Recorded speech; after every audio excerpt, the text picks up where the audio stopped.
मुझे पता चला। अगर आपने जंगल में मूवी देखी है तो उसमें एक बच्चा होता है, उसका नाम आपको पता होगा, क्या नाम होता है उसका? मोगली। और एक बड़ा सा भालू होता है, उसका नाम पता है आप लोगों को?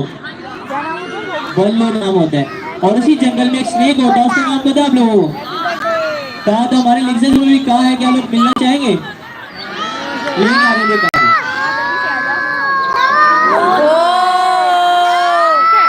स्नेक बात अभी यहाँ पे खत्म नहीं हुई है, इससे भी बड़ा हमारे पास एक स्नेक मौजूद है, मिलना चाहते हैं उसके साथ?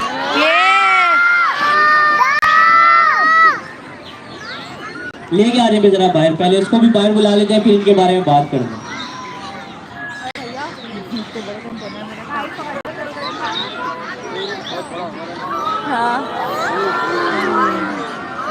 माय गॉड, इसकी स्ट्रेंथ अच्छी खासी बड़ी है।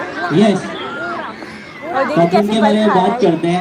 इस वक्त जो आपको ये छोटे वाला स्नेक नजर आ रहा है, बच्चों आप लोग अपनी जगह पे बैठे प्लीज, आपको मौका मिलेगा टच करने का भी, पिक्चर लेने का भी। इस वक्त जो आपको ये वाला स्नेक नजर आ रहा है, ये हमारे पाकिस्तान का नेटिव स्नेक है और इसके स्पीशीज का नाम है इंडियन रॉक पाइथन।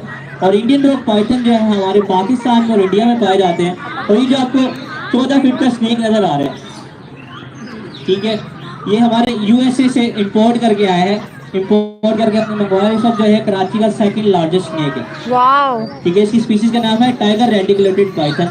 तो सबसे पहले पाइथन के बारे में बात कर लेते हैं। हमेशा याद रखिए, जहाँ पे पाइथन का वर्ड होते हैं वहाँ पे जहर का कॉन्सेप्ट खत्म हो जाता है, यानी कि पाइथन में जहर नहीं होता, ये एक नॉन वेनमस स्नेक है। जिन सांपों में जहर होता है उसके बारे में बताना चलो। उन सांपों के आगे दो नुकीले दांत होते हैं, दांतों को फैन कहा जाता है, और उसी फैन के पीछे ग्लीनुमा पाउच होता है जहाँ पर अपने जहर को स्टोर करते हैं। लेकिन पाइथन के पास सारा कुछ नहीं होता, बल्कि इनके मुंह में 200 से ज्यादा दांत होते हैं जो अंदर की तरफ फोल्ड होते हैं। और जब इनका शिकार इनके सामने आते हैं, इनके दांत जहाँ आगे की तरफ खुल जाते हैं। और अगर इनके मसल्स की बात करें तो अल्लाह ताला ने इतनी ज्यादा जान दी है इनके मसल्स में कि अगर ये अपने शिकार को अपने मसल्स के साथ दोबारा स्टार्ट कर दें तो उसकी जो हड्डी में से तक तोड़ सकते हैं, तो इनकी मौत भी वाकई हो जाती है।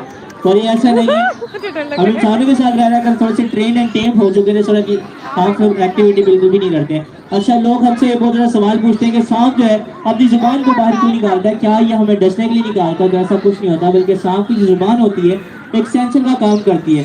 जब ये अपनी जुबान को बाहर निकालता है तो हवा में जितनी भी स्मेल्स होती हैं, स्मेल्स को सेंस कर अंदर लेके जाता है और अपने दिमाग को मैसेज भेजता है कि बाहर का माहौल क्या मेरे लिए सेफ है, क्या मुझे किसी चीज़ से खतरा तो नहीं है।